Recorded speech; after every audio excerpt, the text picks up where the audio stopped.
Bonjour chers abonnés et bienvenue une fois de plus sur Investir au Cameroun KKP LG. Ici nous faisons la promotion de l'agriculture, l'élevage et le bâtiment.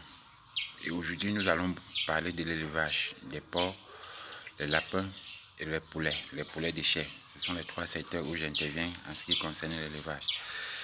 Et avant de continuer, je vous invite à vous abonner si vous n'êtes pas encore un abonné de notre page, de notre chaîne YouTube Investir au Cameroun KKP LG ou bien de notre page Facebook Investir au Cameroun KKP LG. Je vous invite à cliquer sur la cloche de notification.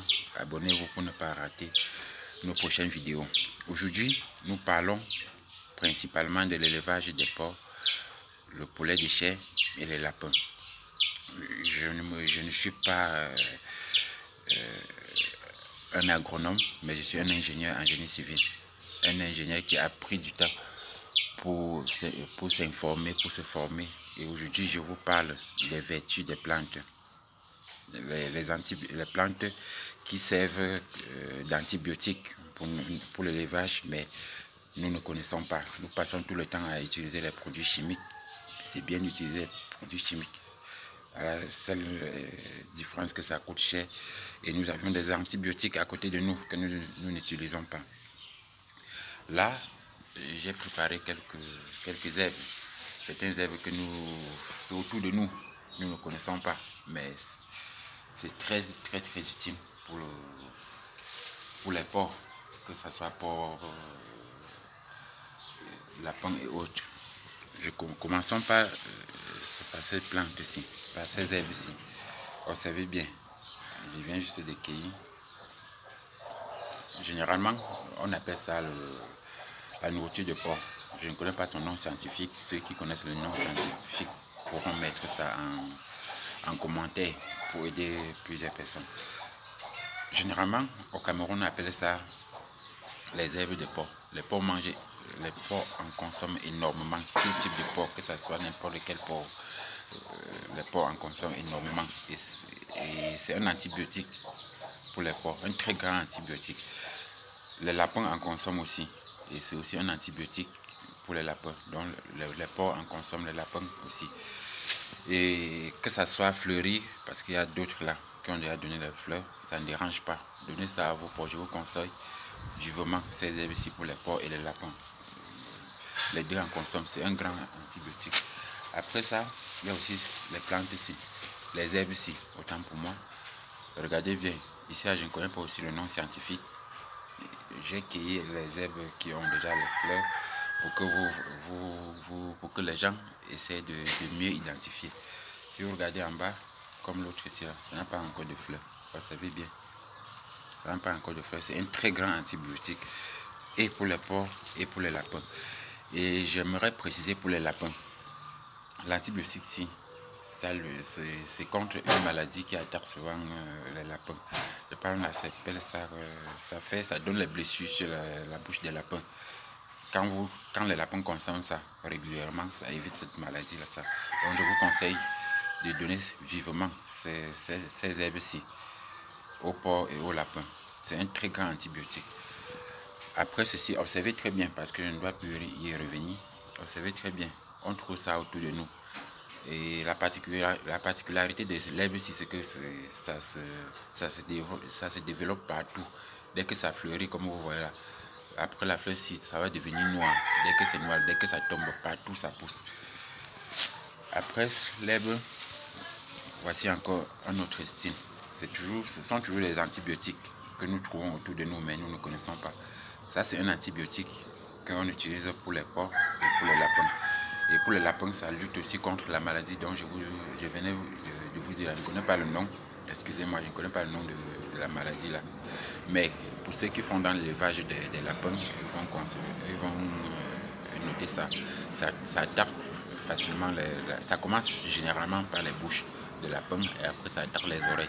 Et quand tu négliges, ça finit par attaquer tout l'animal. Et quand l'animal est attaqué, sa croissance baisse. Donc, vous savez bien, l'herbe-ci, c'est un très grand antibiotique. Et sa particularité, c'est que ça se trouve partout, surtout dans les zones humides, à côté de l'eau, des cours d'eau. généralement tu n'en manques pas. Tu vas toujours trouver l'herbe ici. Tu donnes ça au lapin et au porc aussi. Finissons donc par cet autre. Depuis là, nous parlons de l'élevage des porcs et les lapins. Finissons par ceci. L'herbe ici, le porc n'en consomme pas. Mais c'est aussi un autre antibiotique. Le porc ne consomme pas, mais les lapins consomment. Les lapins consomment énormément l'herbe ici. Observez très bien, parce que ça va aussi beaucoup servir dans l'élevage des poulets. Observez très bien l'herbe ici. C'est un très grand antibiotique. Pour les lapins, on donne ça frais. Dès que on cueille au champ, on vient, on donne directement au lapin. Et pour les poulets, que ce soit les poulets d'1 jour, 21 jours, en tout cas les poulets, on ne les donne pas frais. Il faut d'abord traiter. Quand on cueille l'herbe ici, il faut sécher. Vous séchez, une fois que c'est bien sec, vous prenez maintenant, vous écrasez. Ou on peut écraser ou pas. Si on veut, on n'écrase pas.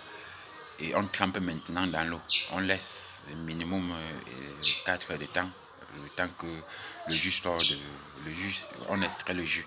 Une fois qu'on a extrait le jus, on tamise.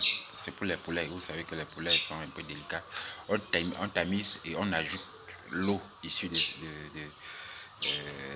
cette procédure à l'eau qu'on donne aux poulets. C'est un très grand antibiotique pour les poulets. Antibiotique et vaccin en même temps. Donc avec ceci, vous pouvez tester. Avec ceci là, vous pouvez même décider de ne plus acheter les antibiotiques. C'est une plante que j'ai découverte dernièrement. J'ai payé cher pour que la personne me montre la plante ici. Je suis allé dans un poulailler où la personne n'achète ni vaccin, ni antibiotiques, rien pour ces sujets. Il utilise juste l'herbe ici. Je vous passe le message gratuitement, mais ça sera difficile de trouver quelqu'un qui vous montre l'herbe ici gratuitement. Mais moi, il y a bien que j'ai acheté pour avoir cette information, mais pour aider aussi mes frères, mes petits frères et ceux qui vont se lancer dans l'élevage des porcs, de tester l'herbe ici. C'est un très grand, c'est très efficace. Après ça, il y a aussi d'autres plants, il y a aussi d'autres antibiotiques que je n'ai pas trouvé.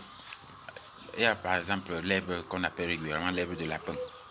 Les lapins consomment énormément, c'est un antibiotique. Les porcs consomment aussi, c'est un antibiotique.